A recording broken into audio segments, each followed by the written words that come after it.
waaw dama la yàkkamti. mais Eva nit.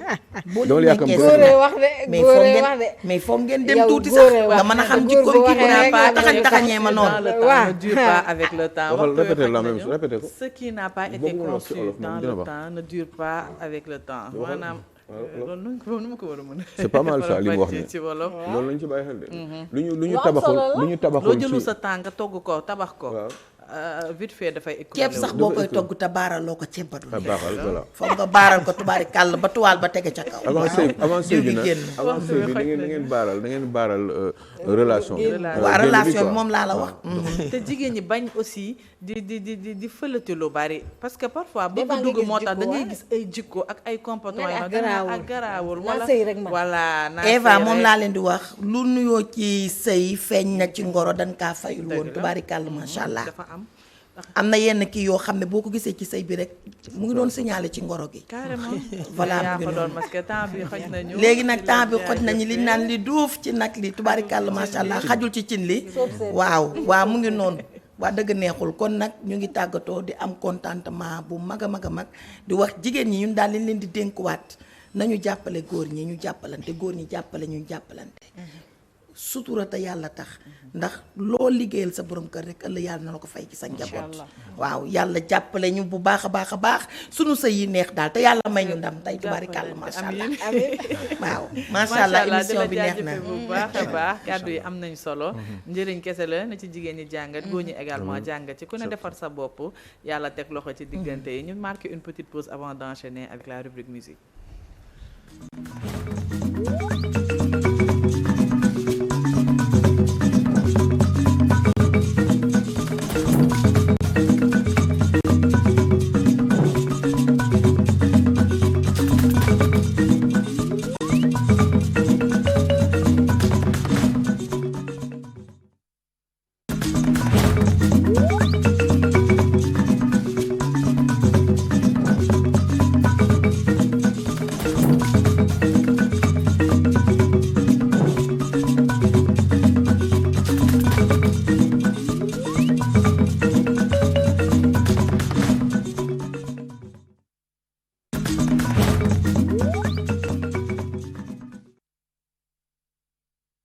rubrique actualité ñu ànd si ak Alioune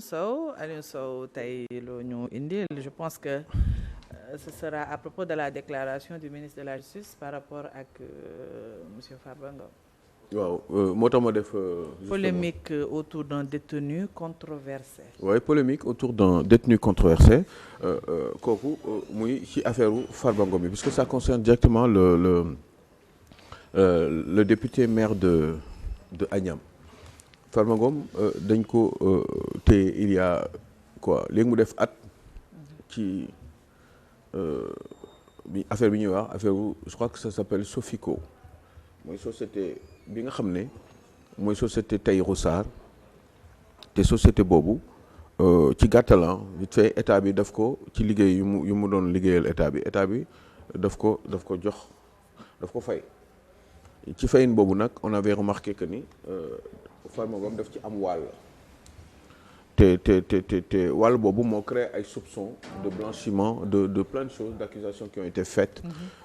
sur justement ces deux messieurs là kii homme d'affaires la keneen ki tamit homme d'affaires la mais de surcroît un homme politique muy Farba Ngom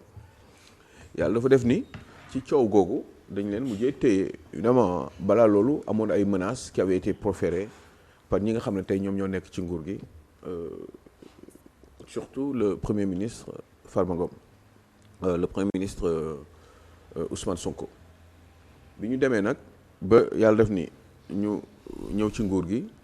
am une majorité à l'Assemblée nationale ñu destituer Farba Ngom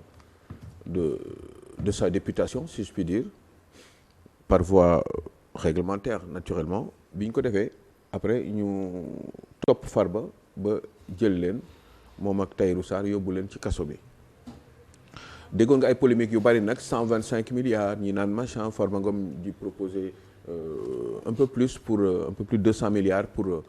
à titre de caution pour mën cee génn en attendant ñuy régler problème ndax mën a génn ci kaso bi comme caution ñu refuser ko Tahirou Sarr et cetera xam nga mu bari ay coow trop pour ñu ko doon suivre Sénégal yëpp di wax ni Farba sàcc la Farba ceci Farba cela. je veux juste préciser que ni man damay wax ni parce que damay réfléchir te bëgg juste ñu réfléchir andoo ensemble c'est pas un monsieur personnellement man xamuma ko histoire bi laay mu def ma concerné parce que ñu ñëpp ay doomu Sénégal lañu te dañ ci war a xam dara. je ne le connais pas je ne l'ai jamais rencontré mosuma ko sax seen waaye ci réew mi la bokk te affaire de milliards la te Sénégal dafa nekk ci ay situation te dañu war a xam dëgg. ci diggante bi nag ay certificats médicaux génn na fi ñu doon wax ni Farba il faut ñu bàyyi ko mu dem ba il y a quelques jours ñu bàyyi ki nga xam ni moom moo doon son co-détenu muy Tahirou Sarr ñëpp naan lu tax bàyyiwuñu Farba lu tax Bachchan nan nga mënee bàyyee diw ki nga xam ne mooy le principal accusé nga jël Farba bàyyi ko ci kaso bi en plus que amoon na ay certificats médicaux qui ont été attestés par des médecins et que mbir mi gis ngeen ni finalement état bi bañ rek léegi nag Yassine Fall dafa génn wax ni expliquer démb ci kii presse bi point de presse bi mu doon def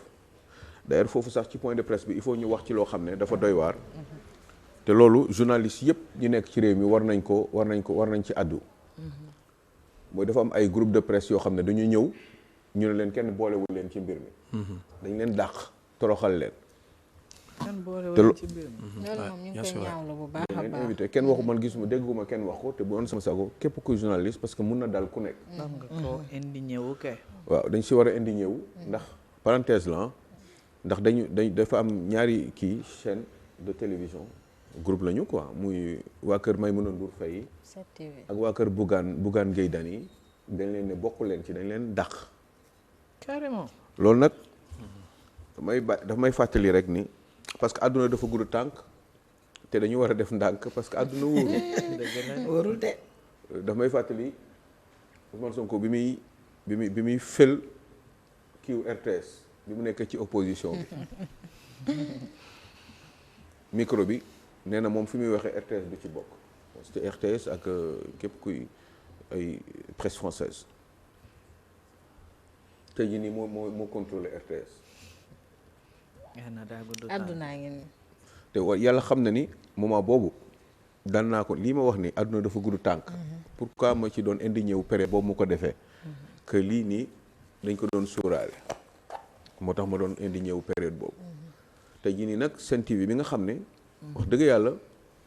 opposition bi ne d'alors te mu nekk tey ci nguur gi amul lu ñu marqué wul seen présence ci Sen TV pour di fa wax seen xalaat tey jii nii ñoom la ñu bañ te loolu wax dëgg yàlla ak Maïmouna Ndour Faye mooy 7TV loolu rafetul santul yàlla te man comme je suis dans le milieu nag wax dëgg yàlla mënuma metti ma toog di wax ci télé te duma ko wax maa ngi koy naqar lu baax a baax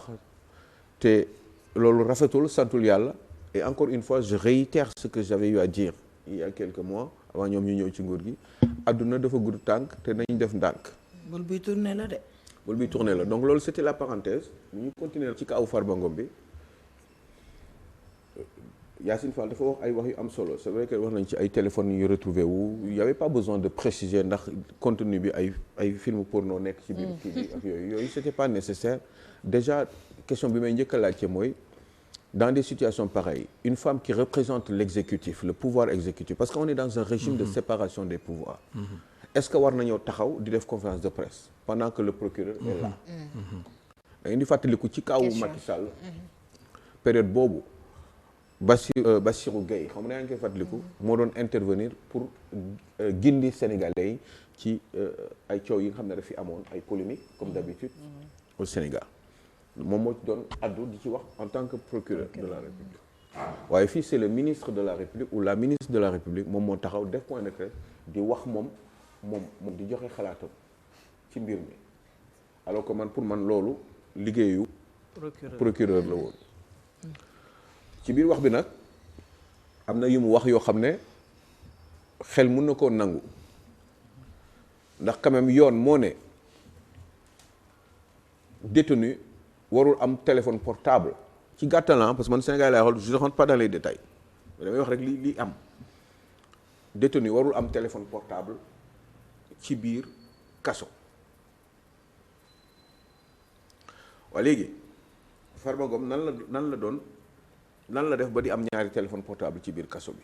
pendant autant de temps ba Yacine Fall di préciser beaucoup d'appels qui ont été émis entre Farba Ngom parce que gis nga boo gisee ñu téye nit surtout en détention provisoire dafa am lu tax ñu def ko.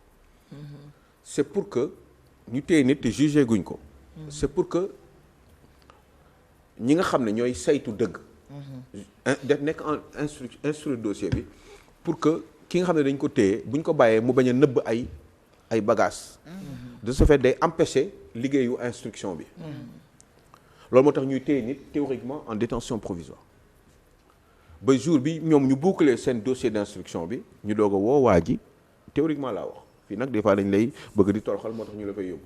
mais normalement noonu la war a demee ba nga xam ne bis bi nga xam ne juge bi d'instruction bi pare na ci dossier bi mu jébbal ko juge de siège mooy ñi war a tribunaux yi ñu dem liggéey bi joxe date ñu ñëw boobu fekk ni moom gëstu na ba pare ba jox mbir mi ñi nga xam ne ñoom ñoo war a juge loolu moo tax ñuy téye nit en détention provisoire te fekk ni kenn ki yóbbu la parce que loolu dañ koy def pour éviter encore une fois j'insiste là-dessus pour que coow bañ a jib ci instruction bi nga xam ne moom la juge d'instruction bi di def parce que nit ki boo ko bàyyee da nga naan xëy na boo ko bàyyee boo amee ay dund boo ko bàyyee mun na am ay bagages yu mu nëbb donc da nga koy jéem a téye pour yow sa saytu bi ngay saytu dara bañ ko gàllankoor donc moo tax ku def loolu warul mën a nangu kookee détenu bi nekk ci biir kaso bi di am téléphone parce que bu boobaa li mu mën a lijjanti li tax ñu téye ko dootul amati sens puisque mi ngi lijjanti problème yi mi ngi wax ak ku ko neex te Yacine Fall li mu wax bu fekkee ni c'est justifié te gëm naa ne ñemewul taxaw ci télé def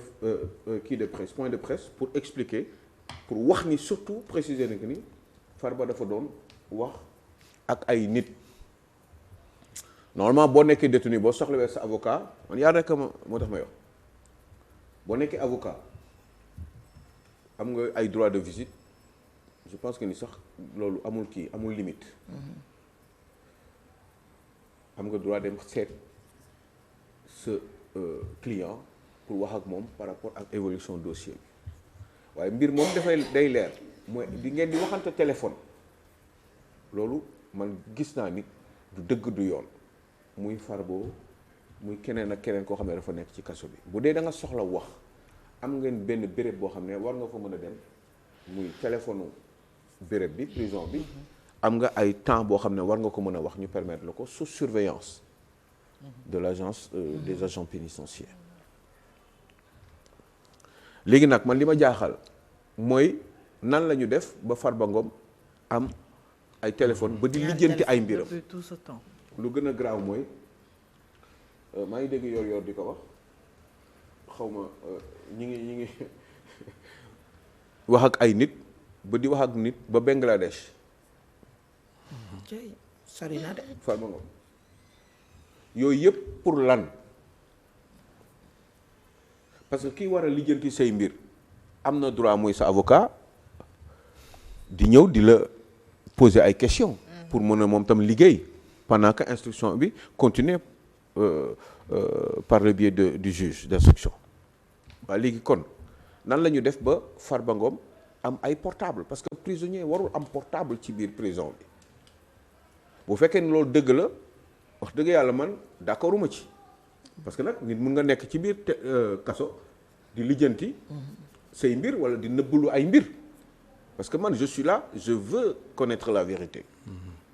bu fekkee ni dafa am ay délits ay actes criminels yoo xam ne dañ ko teg ci ndoddu Farba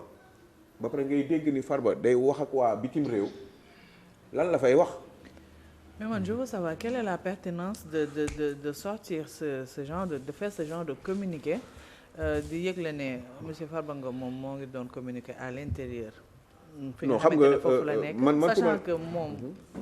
ministre bi en faisant un tel aveu moom système de sécurité bi moom sa loolu daf ko war a xamle ne ñoom y a défaillance dans le système de sécurité et que seen travail ñoom dafa des bu baax a baax. waaw mais xam nga boo gisee man pour man ci sama xalaat li tax muy jéem a justifier wu nii te li mu def du loolu encore une fois keneen moo ko waroon def muy le procureur li tax muy jéem a justifier lii yëpp c'est peut-être parce que dafa bëgg a expliquer lan moo tax ñu téye Farba Ngom ba tey parce que peut-être dafa am ci yoo xam ne dañ ko jàpp ci moom di ko wër te dañ ci war a am lu leer lépp mi ngi nekk ci biir instruction bi bés bu loolu yëpp mëtee xëy na ñëw doo ko dem tribunal parce que quand même boo amee un détenu buy wax téléphone ci biir nga def traçabilité yi gis ni mi ngi wax ak ñu bari bitim réew ba c'est-à-dire que man un petit peu am naa une idée sur xawma lépp nag mais loolu du sujet bi sur criminalisation financière organisée dans le monde loolu da ngay xam gars yi ni ñuy def pour yenn opération yi di ko transférer di dugal di génne pour gars yi di lëndëmal di bañ a gars yi bañ a gis waxuma loolu la mais ay appels yuy jóg dem ba Bangladesh man xawma déjà téléphone vous n'avez pas le droit. Ouais, ils n'ont pas le droit. Comment cela se fait-il que moom il est disposé de cela pendant tout ce temps et personne ne s'en est rendu compte, personne n'en a parlé jusque-là. Alors que comme ni nga ko wax en principe waa prisonnier bu yegsee rek dañuy récupérer lépp lu nga xamante ne oui mais non en général oui mais après lan moo ko fa dugal lan moo dugal téléphone yooyu parce que boo amee téléphone yaa ngi ci biti jàpp ne moo dugal téléphone yooyu. Bah non c'est sûr que am na loo xam ne dañ koy organiser. man je fais beaucoup gaffe à l'argent xaalis sax olof nu mu ko waxee. xaw ma nerf de la guerre. ba pare duuful jàmm xaw ma mooy. xaalis boo ko doxul amee jàmm. xaalis doxul jàmm te wax dëgg yàlla loolu bëgg naa ñu leeral ma ko appel yooyu lan mooy les contenants de ces appels là. xëy na il faut que ñu leeral ñu ko parce que nag man dama gëm ni Farba Ngom dafa feebar parce que dama ko yàgg di dégg même bu mu nekkee ci biti di dem di faju bitim réew feebar nag mën na continuer di law wala mën na tane aussi mais benn affaire kese laa mënuloon comprendre parce que dama ne loolu vraiment nit mënul humain ba pare di téye nit bu feebar man loolu dama ko yàgg di naqarlu yàgg nga ko wax ci plateau. wax dëgg yàlla kon dañ ko war a bàyyi waaye ñoom ñi nga xam ne ñoo ko malgré ñun ñëpp suñu indignation yi. ñi ngi continué woon di ko téye ba tey Yacine Fall di expliquer lan moo tax ñu téye ko wax dëgg yàlla des fois damay nekk dans le doute parce que dama naan parce que nag gars yi dañuy politique. te ni ñuy façonner opinion man xam naa ko léegi nag. da ngaa jàpp ne c'est une forme de manipulation. c'est-à-dire qu'il y a trop de manipulation d'un côté comme de l'autre chez ces politiques-là. Ils ne sont pas en général sérieux. kay dañuy dóor. dañuy dóorante ci seen biir ku nekk selon li la arrangé. te loolu man damay jéem a def sama kamtalaay kàttan pour ñu bañ ma ci nax te li ma ci xam ma jéem ko partager. ak ñi nga xam ne ñoo ñuy déglu. l'opinion publique. parce que quand même li tax état yow ñaari yoon ay médecins taxaw assermenté ne leen bàyyi leen waaj ñoom ñu bañ. après ma taxaw dégg ni Farba dafa doon yor ay téléphone ba pare da doon waxtaan parce que man pour man ku feebar jusqu'à un certain point ba sa condition prison mënul tax ak àndatul ak sa feebar ba ñuy wax da nga war a génn kooku waroo am temps di manigancer. ay yenn appels yi. Et c'est la raison pour laquelle tu poses la question. Qui a tort, qui a raison? Transparence de la politique au Sénégal. Oui mooy mbir mi transparence bi nga xam ne chez le politique au Sénégal parce que wax dëgg yàlla gars yi dañu mën kàcc en général li ñuy wax yëpp. lu ci bari du ci dëgg. c'est de la manipulation. et lu gën a metti mooy doo xam. dëgg bi parce que doo nekk ci mbir mi pour xam da ngay obligé di dajale ay éléments ku nekk da ngay jéem a xëcc ci sa boor ak noo ko mënti defee rek l'essentiel c'est de convaincre l'opinion te loolu daf fi war a jeex il faut que mbir yi attitude yi ñu am ni ay caay-caay dañu am politique ak caay-caay mais politique warul ànd ak caay-caay man politique Sénégal sax ni mu koy kii politique boo xamante ne nii moom miñ ko solo daal dama lay nax daal ba am li nga bëgg rek waa naxante. léegi man dama gëm ni Farba dafa feebar. parce que daan na dem faju ji bitim réew bi mu nekkee en liberté. bon suñu ay journalistes lañu. man déjà maa ngi rafetlu chronique bi c'est très important en ce sens que ñun ñëpp ay sénégalais lañu. et li ñu tax a jóg rek mooy vers l'émergence fexe lépp lu nga xam ne day jógal Sénégal ñu fexe mu ñoŋ. man li may njëkk wax mooy man j'ai déjà confiance à notre justice. la justice sénégalaise. parce que jàpp naa ne la justice elle est indépendante. en ce sens que gis nañ fi cas yu bari yoo xam ne dañuy wane que justice dafa indépendante. donc ci kaw Farba bi comme mën a nekk ñeneen ñi nga xam dañ nekk ci biir prison bi feebar. man jàpp naa ne justice suñu gisee ne war nañu génn dañ leen génne man loolu laa xalaat mais cas bi may wax ñëwaat encore ci yow mooy que c'est important en ce sens que presse bi man d'accorduma lu toll ni conférence de presse ministre de la justice di ko def ñu écarter une certaine presse dans les plus grandes démocraties dañuy gis ne am na sax des journalistes yoo xam ne dañuy far teewul dañu am droit de l'information parce que c'est ñoom ñooy informer donc dañ ko war a def dañu war a bàyyi toute la presse ñu ñëw joxe seen xel ak seen xalaat loolu c'est important. beneen bi may wax nag mooy sànq wax nga lu am solo muy la séparation des pouvoirs man dama gëm ne dañu am benn projet bu ñu jaay. projet boo xam ne mooy jubal jubanti. donc ci jubal jubanti je pense que li ci doon am solo mooy dafa am ñu bari ñoo xam dañu doon wax dañu jël ay milliards yu bari d'accord certes mais dañuy jékki-jékki gis ñu am ñuy génn je vais pas citer de nom. ñii di génn ñii di kii fii où est le procureur pour wax le Sénégal lambda li ñu jël lan la lu ñu def lan la suñu deful dara ñu mën a génn wax ko ci sénégalais ñëpp xam ne kii deful dara parce que tamit du responsabilité jël nit dugal ko ci kaso bàyyi ko fa ay at après génn deful dara loolu pour man war nañ ko loolu kaw Karim Wade bi andil nañu lu bari donc je pense que yow war nañ ko dépasser képp koo xam ne dañ lay jàpp man je pense que la justice elle est assez outillée war nañu mën a xam nan la ñuy organiser woo pour mën a fexe ba nga xam ne képp ku ñu war a taxaw ku ñu war a jël dugal la ci les liens de la détention ñu xool ko bu baax balaa la ñuy dugal ci lien de la détention mais daal man gis naa ne y a un problème de communication ci état bi ci yu bari nag ci aspect yu bari te loolu war nañu fexe ba jéem a taxawal ko parce que loolu la communication elle est importante parce que communication mooy bi nga génn mooy ki dëkk Kédougou ki dëkk Tamba ki dugal Louga ki dëkk Matam ki dëkk Saint-Louis rajo yi lay déglu presse bi lay déglu lu ñu wax lay génne lu ñu wax lay xalaat ne loolu moo am donc c'est important que la dame justice di génn di mën a leeral ba nga xam ne ñii dinañ xam exactement quelle est la bonne information bi nga xam moom la ñu war a téye. mais mon frère gis nga xam nga lu indi problème bi yëpp ci sama gis-gis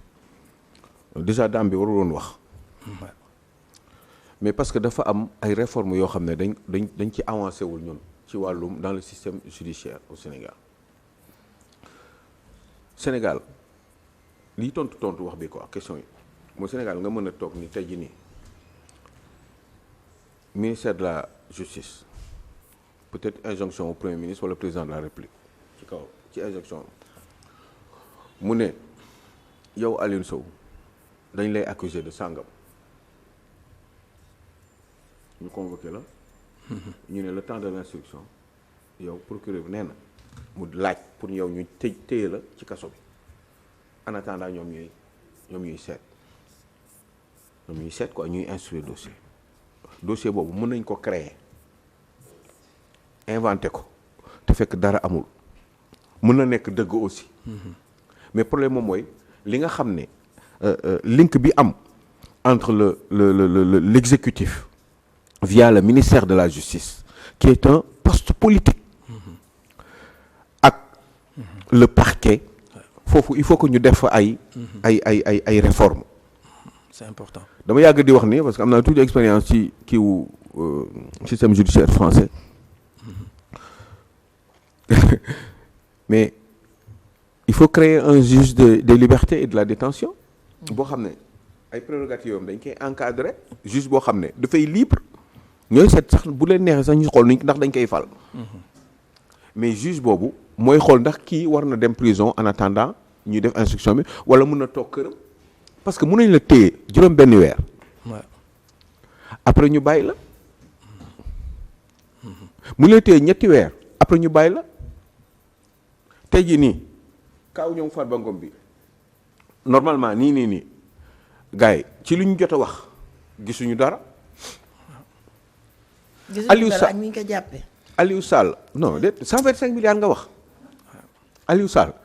mais amul yàlla na ko yàlla yërëm dans soxo politique dafa doy waar. ñii sama nopp ak sama bët di ko dégg muy wax 4000 milliards wu Aliou Sall yu mu Aliou Sall sàcc ba ñu daan wax Aliou Sall suñu 400000 yi. mais Aliou Sall barki démb lañ ko dugal génnewaat ko. waa léegi kaw Karim Wade bi nga doon wax léegi. mais Karim Wade ay waa ngi fàttali ko Antoine Diome mii. commission rogatoire ba ay Singapour. fu nekkee. ñu nekk ñu coow ko mais finalement fan la mujjee procureur boobu Aliou Ndao te nekk Pastef tey moo toog ci télé mu cité jaar fukki nit ak juróom yoo xam ne dañ leen war a topp. mais fan la mujjee Fouras. waa léegi xam nga mooy tax ma leen ne quand je vous dis qu'ils sont tous pareils jikko yi mooy tax ñuy doxalee noonu. théâtre politique sax. en réalité. politique gu Sénégal dafa yéeme. duñu xoolal mi ngi dépendre rek ci position bi nga nekk. le bon c'est toujours celui qui est dans l'opposition. mais quand il arrive au pouvoir xam nga sama sang bi doon wax léegi jubal jubanti. mais nan nga mën a accuser doomu jàmbur ci réew yu normal dëgg nga téye nit juróom benni weer wala fukki weer ak kel Khalifa Sall ñaata at lañ ko fi téye def na ak deful normalement yooyu da nga war a état bi dafa war a indemniser nit ki ci période boobu mu ko téye parce que amaana liggéeyam yàqu na fa njabootam sànku nañu kooku dafa war a am dañ la war a fay te loolu dafa am une commission exprès boo xam ne dañ ko def pour mu lijjanti loolu mais yooyu yëpp ci réforme yi la war a bokk pour ñu fay la parce que yow am na loo xam ne état bi bu juumee dafa war a fay ci nit waaye loolu yëpp nañ la ñuy mujjee ak Karim Wade nan la ñuy mujjee xam nga dama leen ne xam nga du question réew mi dafa amul réew mi sàcc yi am na les hommes politiques là ñoom ñëpp la plupart ay sàcc lañ mais c'est que ni ñuy sàccee mënoo leen jàpp dafay subtil. parce que du ñu laal ñoom du ñu laal du am trace bu émission bu doon gudd ñu gën ci waxtaan mais amuñu temps mais xool il faut que ñoom li ñu waroon def bi ñu ñëwee ci nguur gi mooy fexe ba li ñu daan def yoon yi gars yi daan def surfacturation yeeg marché yi ni ñu koy joxe est-ce que xam ngeen tey jii nii ba tey jii nii marché yi enrichir ñenn ñi loolu mi ngi fi ba tey am na ay marché ci régime bii nii yoo xam ne ay nit ñoo xam ne dañuy am ay marché yoo xam ne mais marché yi mais ñoom xam nañ ko te wallaay yenn ministres yi may dégg nii xam nañu dëgg la li may wax nii dëgg la dama si dugg parce que man sama yoon nekku ci xuloo du sama xuloo ils ont qu'à se débrouiller parce que je sais qu'ils sont tous des hypocrites. population bi la ñor stimuler seen intérêt. moo tax du ma si dugg mais dama la ne da ngay xam quoi da ngay am këyit mu wóor la ne kii nii marché bi 500 millions la diw lañ ko jox te amul avis. xaalis de boo amul ngor. da lay wóor quoi da nga koy gis nii quoi. merci beaucoup moo tax su ma doon opposant wax bi jeex. je suis juste là pour le faire. Des politiciens multimilliardaires. mais politiciens nan la waree am ay multimilliardaires des fonctionnaires multimilliardaires. mais xam nga tey jii nii dans un pays sérieux. en tout cas bu fekkee moo tax ma ne ma terminer leen foofu kii ñooy. juste je termine rek bu fekkoon ni tey normalement réforme bu gën a gàtt rek mooy gis nga nit da nga war a surveiller patrimoine am cim réew. parce que nit bu nekk selon sa patrimoine mu yokk wala mu wàññeeku at bu nekk da nga war a fay ay impôt ci loolu rek war nañu mën a xam am une idée da yow ndax yow li nga yor moom nga ko wala moomoo ko wala da nga ko sàcc wala sàccoo ko mais on ne peut pas être milliardaire dans un pays alors que yow amuloo téeméeri nit yoo xam ne yaa leen di dundal di leen fay di leen cotiser ci entreprise mënul nekk on est milliardaire du jour au lendemain moo tax bu nguur gi demee rek milliardaires yooyu yëpp dootoo leen déggati man tey jii nii maa ngi doon xaar Doro Gueye bi nekkoon ci régime Ablaye Wade tey continuer di gérer entreprise am parce que il a toujours été sérieux dans sa façon de gérer son entreprise qui lui a donné soi-disant des milliards. Merci beaucoup. Mais il a toujours la continuité. Merci beaucoup tu as bien travaillé. est-ce que dinañ la jox gérer waaw xam nga dëgg damay wax nga tàggoo mais li ñu war a wax ci réew mi moo bëri ba nga xam ne Maman Ndeye Thiam ñu ngi lay sant bu baax a baax di la gërëm di la ñaan yàlla nga gudd fan et puis am beaucoup de santé dans bonheur aussi dans votre entourage familial et puis ma maman aussi qui est à Alfortville en région parisienne, mes filles qui sont entre la Suisse, Hélène, ton fils puis aussi, Caroline aussi, mon fils aussi, mon mec, puis Caroline qui est à Londres. ak takk suuf bi waaj a ñëw mais Cheikh Tidiane Gomis moom takk na marocain. moo tax boobu ba tey kenn gisatu ko kenn déggatu ko. sama takk suuf moom xam naa ne waa Pastef ñoo koy njëkk génne. merci en tout